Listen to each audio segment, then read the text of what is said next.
네, 안녕하세요. 네, 오늘 애저 데이터 레이크, 데이터 거버넌스와 함께하는 데이터 레이크를 발표를 맡은 표성용입니다. 반갑습니다.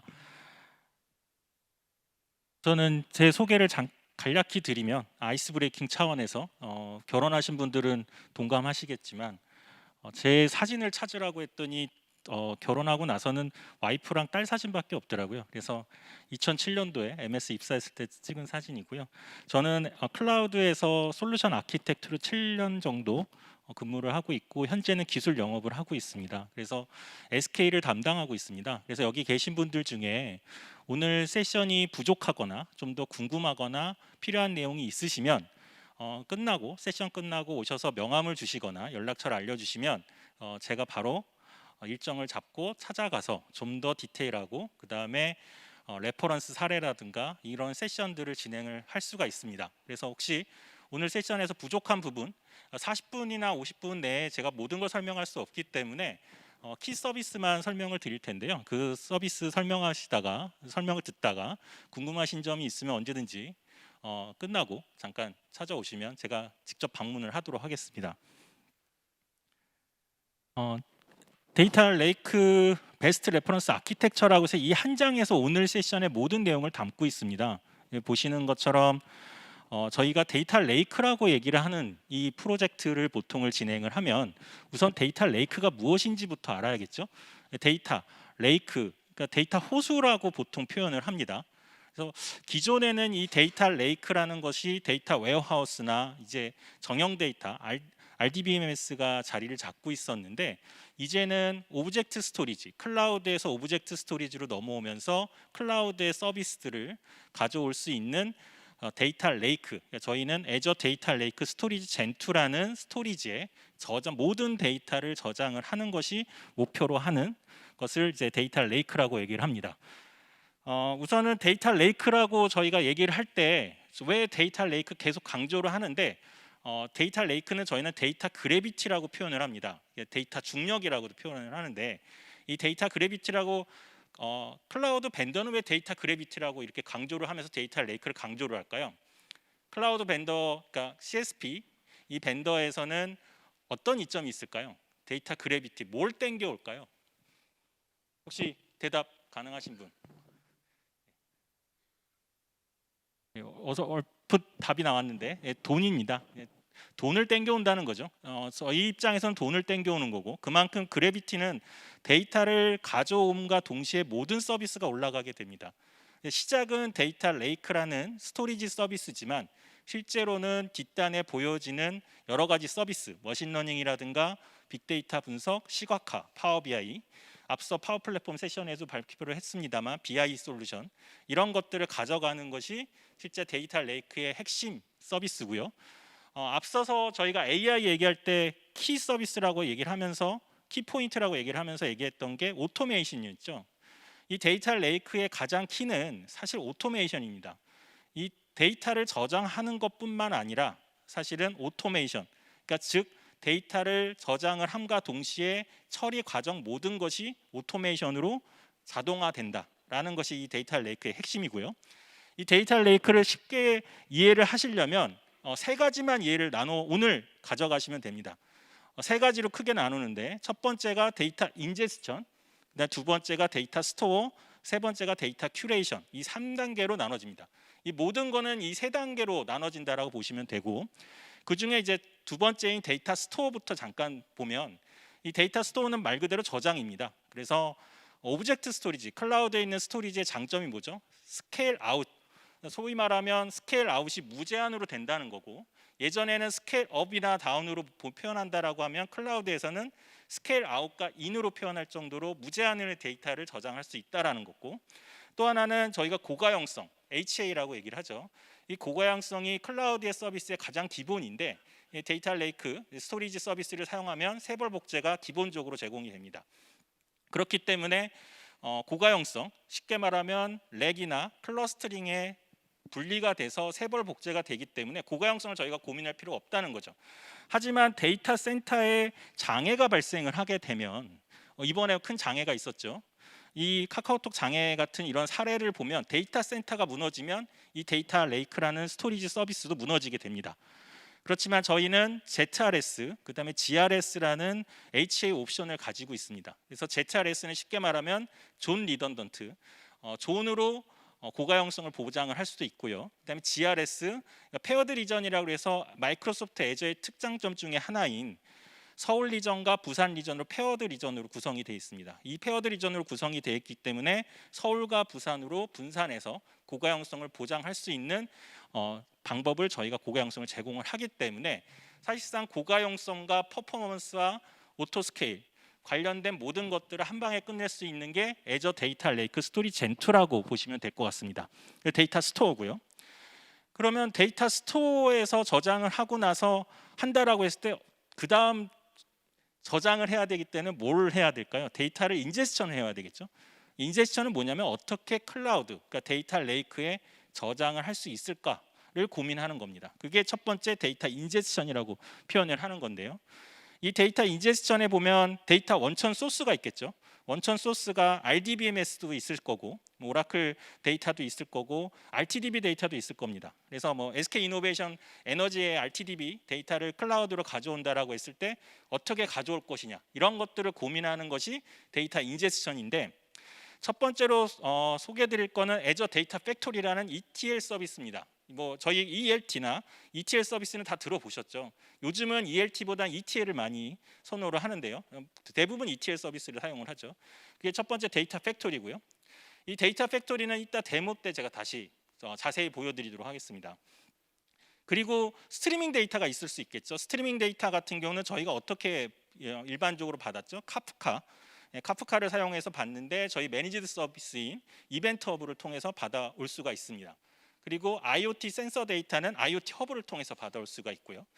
물론 저희가 모스키토라든가 이런 서버들을 구성을 해서 실제로 IoT에 대한 그 프로토콜을 사용한 데이터들을 가져올 수도 있겠습니다만은 매니지드 서비스인 IoT 허브를 사용을 하면 심플하게 디바이스도 관리가 가능하고 굉장히 많은 장점들을 가지고 있습니다. 그래서 이벤트 허브와 IoT 허브는 사실상 엔진은 동일합니다. 그렇기 때문에 그런데 IoT부는 양방향성이라고 이해해 주시면 될 것 같고요. 특히 IoT 센서 데이터를 가져오는 형태의 서비스라고 보시면 될 것 같고, 이벤트 허브는 저희가 스트리밍 데이터를 단방향 업로드만 가능한 서비스라고 이해해 주시면 될 것 같습니다. 그리고 타사에 없는 서비스라고 한다라고 하면 저희가 이제 스토리지 익스플로러 이따 데모로 보여드리겠습니다만 이런 시나리오가 있겠죠. 기존의 하이브리드 클라우드, 앞서 아크도 얘기도 했고 여러 가지 얘기했습니다만 하이브리드 클라우드가 아닌 온프렘에 있는 데이터를 무조건 클라우드에 올려서 시작하는 시나리오가 있을 수 있겠죠. 그런 경우에 사용해야 되는 서비스가 스토리지 익스플로러, 약간 FTP 클라이언트랑 동일하다고 보시면 됩니다. FTP 클라이언트를 사용을 해서 데이터를 업로드를 할 수가 있고요. 그 다음에 대용량 데이터를 무조건 클라우드에 올려서 시작한, 그러니까 소위 말하면 온프리미스에 있는 데이터, 파일 서버나 NAS 스토리지를 제거를 하고 처음부터 그 모든 데이터를 클라우드에 올려서 사용해야 된다라고 하면 이 80테라, 100테라 그 이상의 데이터들을 클라우드에 올려야겠죠. 그때 사용하는 서비스가 데이터 박스 디스크라는 서비스입니다. 이게 데이터 박스 디스크는 쉽게 말하면 저희가 포탈에서 클릭만 하면 그 해당 업체, 해당 회사에 저희가 8테라바이트의 SSD 디스크를 배송을 해줍니다. 그래서 한 5벌까지 약 40테라바이트까지의 데이터를 업로드할 수 있는 저장소를 제공을 해드리고 그 데이터에 저장만 하시고 포탈에서 완료가 됐다라고 하시면 저희 업체가 가져와서 그 데이터를 원하는 위치에 저장을 해주는 서비스라고 보시면 됩니다. 그래서 데이터 인제스션은 시나리오가 이렇게 만들어지는 이 크게 네 가지의 시나리오가 만들어지는데, 특히나 오늘 볼 거는 이제 데이터 팩토리, 그 다음에 데이터 익스플로러에 대해서는 좀 이따가 데모로 보여드리도록 하겠습니다. 그 다음에 세 번째가 데이터 큐레이션인데요. 이 데이터 큐레이션은 궁극적으로 저희가 가야 되는 방향이겠죠. 이게 방향이라고 하면 이제 C 레벨 또는 담당님이나 아니면 팀장님께서 요청을 할 때 제일 먼저 요청을 하고 가장 호응이 높은 게 뭘까요? 사실 시각화거든요. 시각화라는 것은 사실상 굉장히 메리트가 큽니다. 그래서 보통 저희는 시각화를 파워비아이라는 퀵사이트나 아니면 타블로라는 서비스 아닌 파워비아이라는 솔루션을 가지고 시각화를 하고 있고요. 이 시각화를 통해서 사실상 모든 데이터 레이크의 프로젝트가 시작된다라고 보셔도 과언이 아닙니다. 그래서 BI 솔루션에 대한 시각화가 하나가 있고요. 그 다음에 지금 항상 화두가 되고 있는 AI, ML, 머신러닝 서비스가 있겠죠. 머신러닝 서비스가 있을 수 있고, 뭐 B2C인 경우는 아까 오늘 오전에 잠깐 낮에 렌터카 발표도 있었습니다만 스마트 링크의 데이터를 가져와서 이제 뭐 다른 SK온이라든가 이노베이션에서 분석을 해야 되는 이런 과정에서 데이터가 굉장히 많아지고 이런 경우에는 빅데이터 분석이 필요하기 때문에 하둡 또는 스파크 이런 여러 가지 빅데이터 분석 서비스가 들어갈 수도 있습니다. 보통은 전처리라고 얘기를 하죠. 그리고 이제 로그성 데이터, 데이터 익스플로러를 통해서 로그성을 데이터를 가져와서 다시 시각화하거나 이런 궁극적으로 저희가 무엇을 할 것이냐라는 것을 잡는 것이 데이터 큐레이션입니다. 그래서 세 단계만 딱 이해를 하시면 데이터 레이크는 심플한 게 궁극적으로 당신이 데이터 레이크로 가지고 무엇을 할 것이냐, 이 데이터를 가지고 무엇을 할 것이냐를 고민하는 것이 데이터 레이크 프로젝트의 첫 번째 시작인 겁니다. 그래서 데이터 레이크에서 큐레이션에 있는 것을 하나를 잡아서 저희가 이런 파이프라인을 만드는 거를 이 데이터 레이크, 데이터 거버넌스 프로젝트를 한다라고 표현을 하는데요. 데이터 파이프라인이라는 표현을 많이 합니다. 그 데이터 파이프라인은 뭐냐면 쉽게 말하면 이런 시나리오가 있겠죠. 최근에 제가 이노베이션과 지금 진행을 하고 있는 프로젝트인데요. 에너지에서 RTDB에 있는 데이터를 가져와서 시각화하는 그 시나리오가 있습니다. 그러면 원천 소스는 RTDB가 될 거고요. RTDB에 있는 데이터를 클라우드에 올리는 하나의 파이프라인이 만들어지고 그걸 저장하는 것은 데이터 레이크가 되겠죠. 그다음에 데이터 레이크에 저장된 것을 BI 형태로 보여지는데 이때 데이터 마트가 필요합니다. 그렇죠? 이런 데이터 마트가 만들어지는 저장소, 뭐 SQL DB가 될 수도 있고 또는 시냅스, SQL 풀이 될 수도 있고 데이터 웨어하우스가 될 수 있고 그걸 다시 BI로 보여주는 이런 하나의 라인이 만들어집니다. 이게 데이터 파이프라인이라고 표현을 합니다. 저희는 이런 데이터 파이프라인을 만드는 것이 목적이고 이런 데이터 파이프라인들이 여러 개가 모여서 만들어지는 게 데이터 레이크라고 표현을 합니다. 제가 제일 많이 듣는 질문 중에 저희 회사는 데이터 레이크 프로젝트를 해야 됩니다. 근데 뭘 해야 될지 모르겠어요. 그래서 데이터 레이크에 우선 셉에 있는 데이터, MES, 스카다 있는 데이터를 데이터 레이크에 저장을 해놨어요. 그 다음에 뭐를 해야 될까요? 라고 얘기를 하시는 시나리오가 있는데 다음 장표에서 보시는 것처럼 과정이 굉장히 중요합니다. 데이터 레이크에 저장이 되는 것을 먼저 시작을 하면 이 대부분의 프로젝트는 실패를 합니다. 저희가 데이터 그래비티라고 했기 때문에 이 마이크로소프트 입장에서는 데이터 저장되는 게 우선 좋습니다. 그렇죠? 뭐 저희가 테라바이트 저장되는 게 아니라 페타바이트, 엑사바이트가 저장되는 이런 시나리오들이 만들어지는 게 좋은데 실제로는 그런 데이터가 저장되는 것보다는 아까 말씀드렸던 그 파이프라인을 먼저 만드는 게 중요하다라고 보는 겁니다. MS 입장에서는 데이터 레이크를 먼저 만드는 게 중요하겠습니다만 고객 입장에서는 이 파이프라인을 먼저 만들고 나서 그 다음에 데이터 레이크를 만드는 거죠.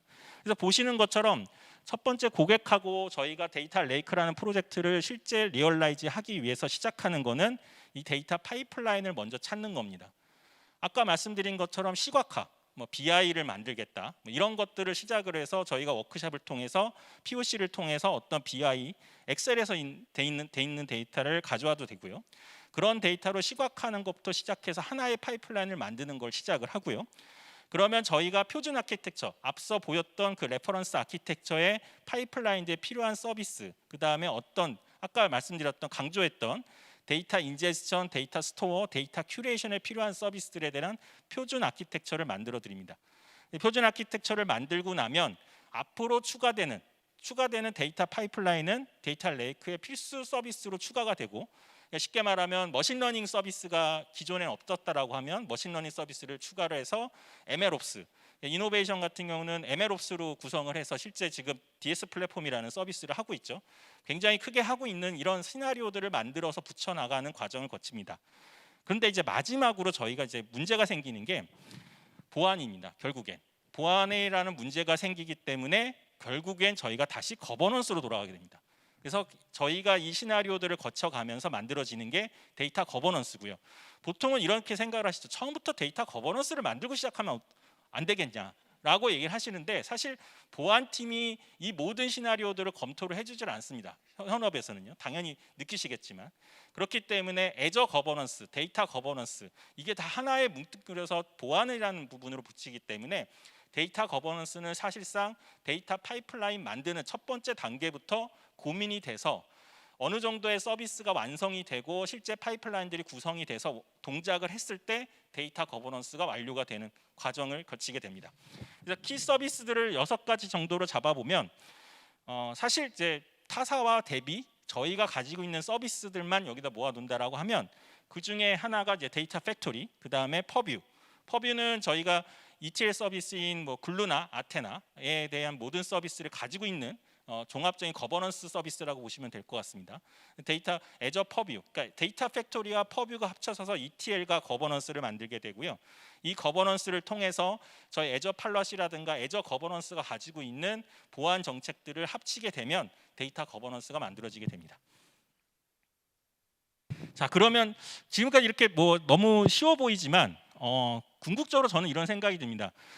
타사나 이런 데이터 레이크를 만들 때 과연 실무에서 이런 도움을 어떻게 받을 수 있을까? 최근에 제가 이노베이션 데이터 레이크를 마무리를 했을 때 그 과정들을 지켜보면 결국엔 사람인 것 같아요. 어떻게 같이 일을 하고 이런 것들을 만들어 가느냐. 애저에 대한 마이크로소프트에 대한 PR이 될 수 있겠습니다만은 저희는 시작을 한과 동시에 이런 뭐 첫 단계부터 레피드 프로토타입부터 실제 아키텍처 디자인 세션, 그다음 해카톤, 핸즈온 랩을 통해서 모든 과정들을 고객과 함께 진행을 하고 있습니다. 중요한 거는 마이크로소프트의 모든 서비스를 알 수는 없어요. 그렇죠? 굉장히 어렵습니다. 그렇지만 담당자들은 알아야겠죠. 그래서 그거 핸즈온 랩도 저희가 진행을 하고 지금 보시는 것처럼 코로나임에도 불구하고 한참 그때 코로나 시기 때 이제 마스크를 쓰고 발표하는 그 화면들인데요. 이렇게 저희 회사로 실제 초대를 해서 이머전 데이, 아까 말씀드렸던 머신러닝이라든가 랜딩존 그 관련된 모든 워크숍들을 같이 진행을 하게 됩니다. 물론 저와 같이 진행을 하게 되고요. 이런 과정들을 통해서 저희가 데이터 거버넌스 프로젝트를 만들게 되는데요. 지금 설명드릴 거는 이제 앞으로 설명드릴 거는 데이터 거버넌스에서 그러면 키 서비스 타사와 비교가 될 수 있는 서비스를 하나씩 몇 가지만 짚어보겠습니다. 첫 번째는 데이터 레이크 스토리 젠2라는 서비스인데요. 저희는 플랫 네임 서비스가 아닙니다.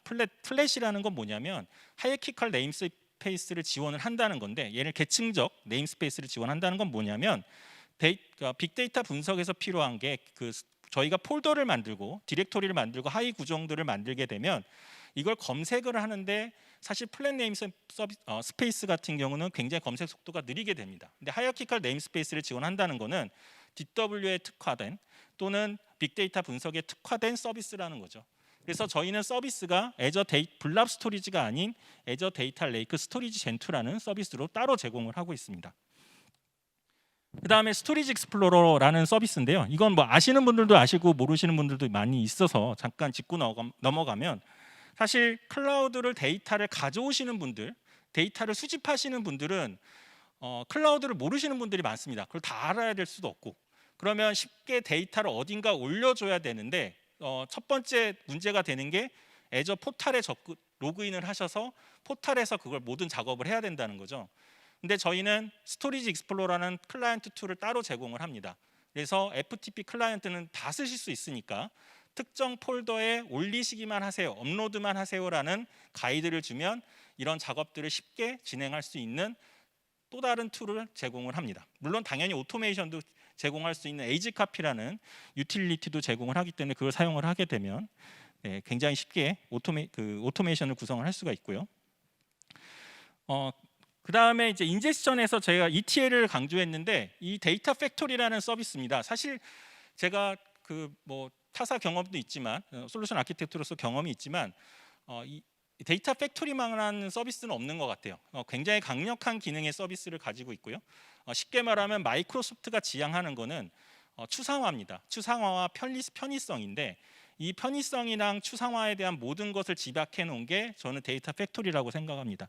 그래서 데이터 팩토리는 제가 설명드리는 것보다 데모를 통해서 보는 게 나을 것 같아서 데모로 넘기겠습니다. 자, 데모 시나리오입니다. 이게 실제 제가 솔루션 아키텍트일 때 고객사의 요구 사항을 적어봤습니다. L사라고 해야 되는데 죄송합니다. 네, 전장 사업장에서 쉽게 말하면 이제 데이터를 가져와야 되는 이 시나리오입니다. 쉽게 말하면 데이터를 수집하는 곳은 독일입니다. 독일에서 그러니까 지구 반대편에 있는 곳에 데이터를 수집을 해서 클라우드에 올리고 싶은 거죠.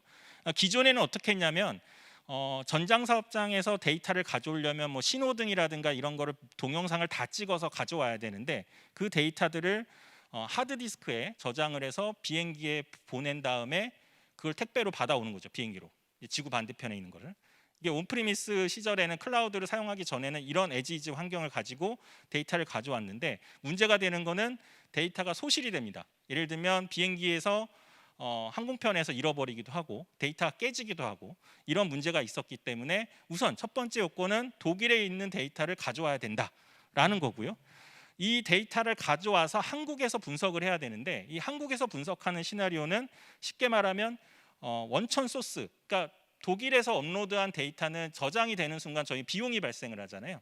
그렇기 때문에 저장되고 완료가 된, 그러니까 한국으로 가져와서 완료가 된 데이터는 삭제가 돼야 된다는 요건이 있습니다. 그리고 그 파트너가 데이터를 업로드를 하지 않습니까? 그렇죠?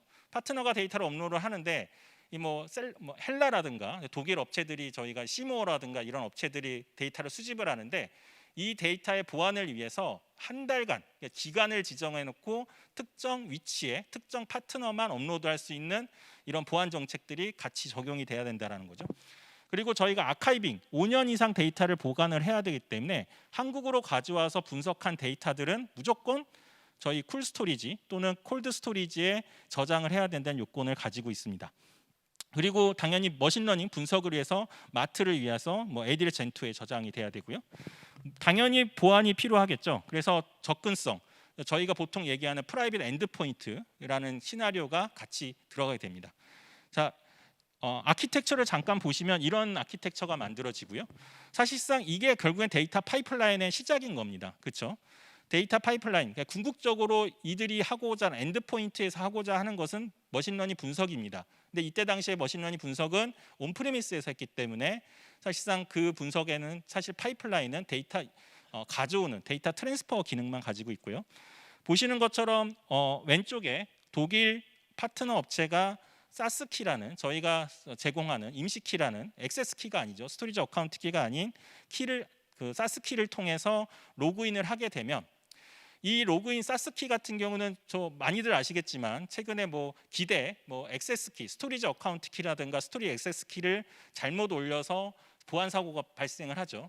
근데 이 파트너들 대상으로 하는 사스키는 쉽게 말하면 기간도 지정을 할 수 있고 그 다음에 소스 IP도 지정을 할 수 있고 권한을 지정을 할 수 있습니다. 그렇기 때문에 업로드, 다운로드 특정 예를 들면 이 파트너는 업로드만 가능하게 하는 거고 다운로드는 불가능하게 만드는 거죠. 그런 시나리오가 하나 만들어지고 그렇기 때문에 쉽게 말하면 파트너는 독일에 있는 스토리지에 파일만 업로드를 하면 되는 겁니다. 그렇죠? 그 다음에 파일 업로드가 됨과 동시에 이거를 한국 스토리지로 가져와야 되기 때문에 지구 반대편에 있는 데이터를 한국까지 가져와야 되는 트랜스퍼가 일어나는 거죠. 이 트랜스퍼는 약 하루에 20테라바이트를 가져올 수 있습니다. 20테라바이트는 아시겠지만 지구 반대편에 있는 데이터를 하루 만에 20테라바이트를 가져온다는 굉장히 큰 데이터인데 전혀 문제 없이 데이터를 가져올 수 있는 그 저희 백본을 가지고 있습니다. 마이크로소프트는 몇 가지 특장점이 있는데 그 중에 하나가 앞서 발표하셨지만 네트워크입니다. 이 글로벌 리치라든가 글로벌 백본망은 마이크로소프트가 투자해서 만든 이 백본망이기 때문에 굉장히 다른 타 서비스에 비해서 속도가 빠릅니다. 그 부분은 저희가 POC를 통해서 결과를 가지고 있고요. 그렇기 때문에 20테라바이트 지금 더 이상으로 가져올 수 있는데 그런 데이터들을 한국으로 가져오고 이 한국으로 가져온 데이터를 뭐 온프리미스로 다운로드 받거나 또는 쿨블락 마트로 자동으로 지정을 하는 이 과정들을 거치는 것이 지금 데모의 아키텍처입니다. 물론 이 과정들은 모두 다 오토메이션이 돼야 되겠죠. 보통 이런 시나리오를 구현을 하신다라고 하면 몇 시간 며칠이 걸린다라고 생각하실 수 있잖아요. 정확하게 15분이면 구성을 다 합니다. 물론 저는 숙달돼 있기 때문에 그렇게 할 수 있지만 일반적으로 저희가 교육을 하게 되면 한 3시간에서 하루 이내에 다 구성을 할 수 있는 시나리오입니다. 잠깐 데모로 옮겨주시겠어요? 지금 보시는 거는 블랍 스토리지의 사스 키입니다. 저희가 가지고 있는 키죠. 그래서 아까 말씀드린 것처럼 파트너 업체가 어떤 키를 액세스 키가 아닌 키를 사용해서 업로드를 할 때 사용하는 사스 키를 사용을 하게 되면 보시는 것처럼 기간도 지정을 할 수 있고 리드 라이트 권한들을 다 지정을 할 수 있습니다. 특히나 소스 IP, 어떤 IP만 지정을 해서 사용할 수 있는 키를 제공을 할 수 있는 거죠. 이 키를 사용을 해서 다음 장 그 스토리지 익스플로러 잠깐. 네. 예, 이 스토리지 익스플로러라는 아까 보여드렸던 클라이언트 툴에 로그인을 하시게 되면 이 클라이언트 툴에서 그 권한만을 가진 키를 사용을 해서 로그인을 하실 수가 있습니다. 그러니까 파트너는 다른 건 할 수 없는 거죠. 오로지 업로드만 할 수 있고 딱 한 달 예정된 기간만 사용할 수 있는 키를 사용해서 사용할 수 있는 겁니다. 지금 여러 개의 블랍 스토리지가 그려져 있는데 저희가 지금 보는 WEU, 이게 웨스트 암스테르담이죠. 암스테르담에 있는 데이터의 파일을 3개를 업로드를 할 겁니다. 지금 한번 업로드 해주시겠어요?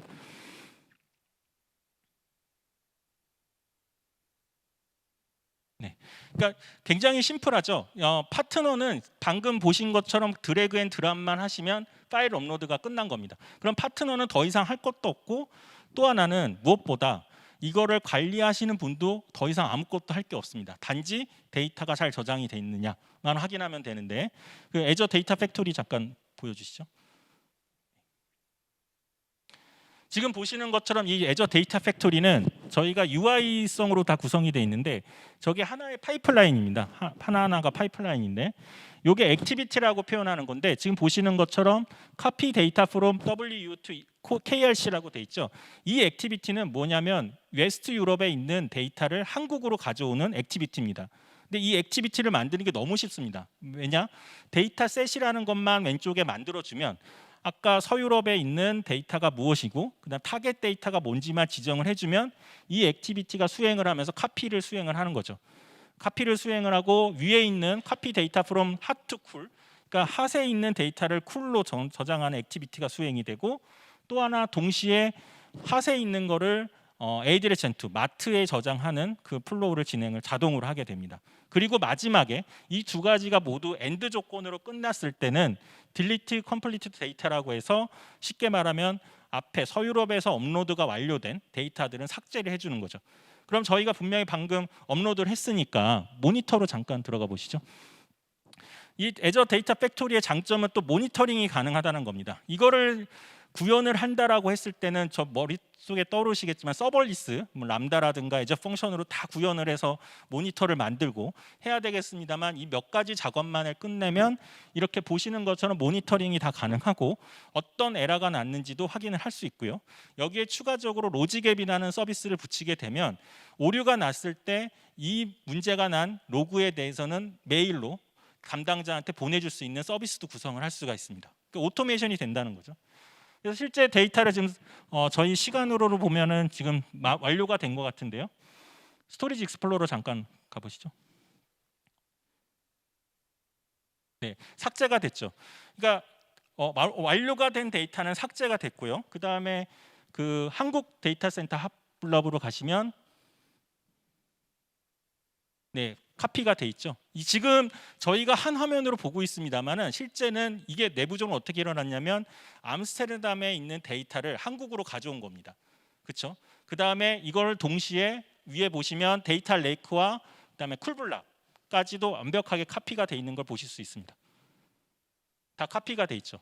그러니까 저희는 이 구성만 해놓게 되면 데이터 레이크의 장점이 뭐라고 그랬죠? 가장 중요한 게 오토메이션입니다. 이 오토메이션이 완벽하게 끝남과 동시에 이러한 구성들, 지구 반대편에 있는 데이터를 한국에 가져와서 그리고 보안과 오토메이션이 되는 작업들을 대략 1시간 이내에 다 구성을 할 수 있다라는 강점인 서비스를 가지고 있습니다. 네.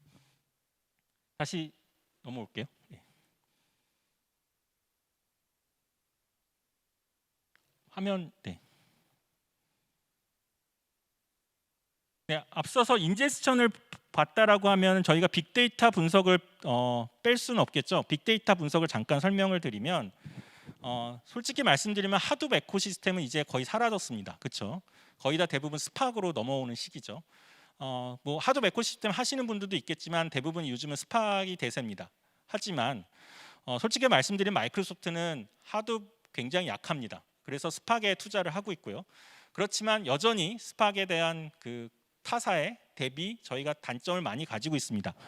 그래서 저희가 제안을 드리고 그다음에 요즘에 투자를 하고 있고 같이 컬래버레이션 하는 게 데이터 브릭스라는 서비스입니다. 아마 다 들어보셨겠죠.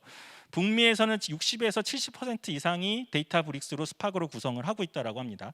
그만큼 데이터 브릭스는 굉장히 강력한 스팍 서비스인데요. 이 데이터 브릭스는 마이크로소프트의 퍼스트 파티입니다. 그러니까 서드 파티가 아닌 퍼스트 파티라는 건 뭐냐면 쉽게 말하면 이 서비스는 마이크로소프트 애저에 있는 서비스와 동일하게 사용할 수 있다는 장점을 가집니다. 그래서 타사에서 쓰는 데이터 브릭스랑 다르게 유일하게 데이터 브릭스는 마이크로소프트 애저에서 제공하는 서비스처럼 사용할 수 있는 스팍 시스템으로 저희가 제공을 할 수가 있습니다. 그래서 데이터 브릭스는 저희가 굉장히 얼라이언십이 잘 돼 있어서 콜라보레이션을 계속하면서 고객들과 함께 POC도 하고 실제 윈을 많이 만들고 있는데요. 그 중에 첫 번째가 저희가 몇 가지 중에 뭐 여러 가지가 있지만 그 중에 하나만 한두 가지만 짚고 넘어간다라고 하면 기존에는 타사 같은 경우는 데이터 브릭스를 마켓플레이스에서 가져와야겠죠. 서드 파티니까. 근데 저희는 그냥 서비스이기 때문에 저희 서비스처럼 그냥 사용을 하시면 됩니다. 그렇기 때문에 기술 지원 서비스라든가 계약 부분이 애저에 다 포함되어 있습니다. 쉽게 말하면 기술 지원 서비스나 모든 뭐 계약 부분 이건 다 마이크로소프트 애저에서 다 지원을 한다는 거죠. 그러니까 심리스하게 모든 서비스를 사용할 수 있다는 게 데이터 브릭스를 사용하는 애저의 장점이라고 보시면 됩니다. 쉽게 말하면 마이크로소프트가 아직은 자신이 없는 거죠. 그렇기 때문에 데이터 브릭스를 사용을 하고 있는 거고요.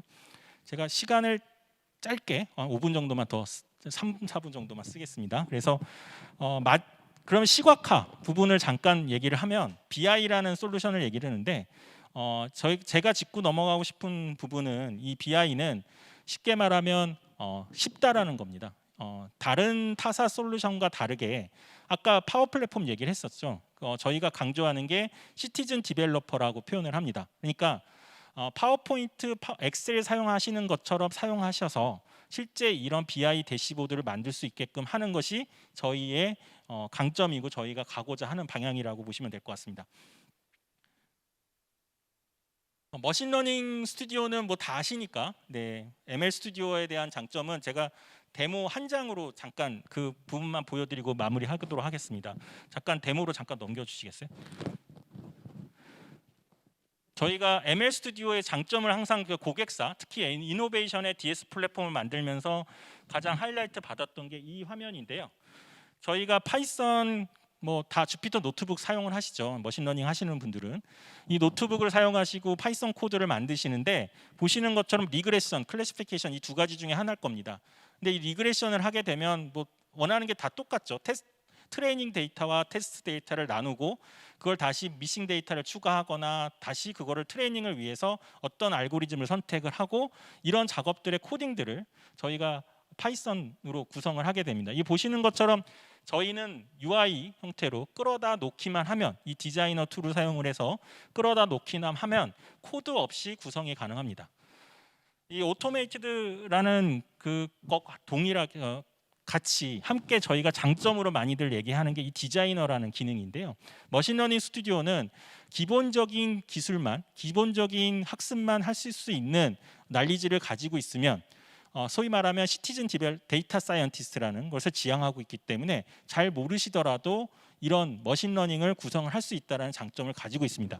그래서 시티즌 데이터 사이언티스트, 쉽게 말하면 현업에 계신 분들이 코드를 잘 모르시더라도 이런 UI를 통해서 내가 원하는 결과값들을 뽑아낼 수 있다는 거죠.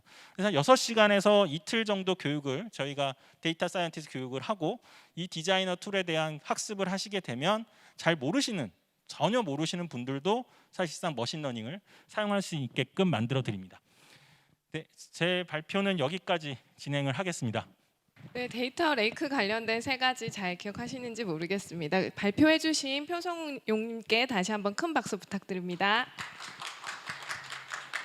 네, 이제부터 Q&A 시간을 갖도록 하겠습니다. 앞에 보이시는 화면을 보시고 바로 답변해 주시겠어요? 혹시 끝나고 아까 말씀드린 것처럼 제가 SK 담당이기 때문에 끝나고 오늘 부족한 부분이나 워크샵을 필요로 하시면 저한테 오시면 제가 시간을 잡고 제가 방문을 해서 이 세션 이상의 또는 핸즈온을 진행을 하도록 하겠습니다. 지금 질문하신 것처럼 비용 책정이 됩니까? 라는 부분인데 쉽게 말하면 이런 워크샵이나 제가 진행하는 것들이 비용이 책정이 되냐, 비용을 내야 되냐라는 건데 다 무상으로 진행이 됩니다. 지금 보시면서 이 세션을 들으면서 저희가 지금 현재 고민하고 있는 내용과 동일하다라고 생각을 해서 좀 더 디테일하게 듣고 싶다라고 해서 요청을 하시고 제가 직접 방문을 해서 진행을 하게 되는데 그런 모든 것들은 프리세일즈 전환의 프리세일즈 롤에서 이제 진행이 되는 거기 때문에 비용은 따로 발생을 하지 않습니다. 네, 저 데이터 팩토리가 사실은 ETL 서비스라고 보시면 되는데 쉽게 말하면 글루나 아테나에 있는 기능들을 그대로 가지고 있기 때문에 이 데이터 제가 시나리오를 오늘 보여드린 건 데이터 고속 전송 서비스에 대한 포커싱도 있지만 사실 원천 소스 데이터라는 부분에서 자동으로 가져온다라는 부분입니다. 그렇기 때문에 이 소스 데이터가 DB MS SQL DB가 될 수도 있고요. 오라클도 될 수 있고 어떠한 데이터 소스가 돼도 상관이 없습니다. 이거를 어떻게 동작을 하냐면 인티그레이션 런타임이라는 저희가 클라이언트, 그러니까 에이전트가 있습니다. 그 에이전트를 그 DB에, 그러니까 이아스, 온프리미스에 보면 이아스겠죠. 온프리미스에 설치를 하게 되면 이런 작업들을 다 진행을 해줍니다. 그렇기 때문에 원천 소스나 이런 부분은 다 진행을 할 수가 있습니다. 네, 이상으로 Q&A 시간을 마치도록 하겠습니다. 발표해 주신 마이크로소프트 표성용님께 다시 한번 큰 박수 부탁드립니다. 감사합니다.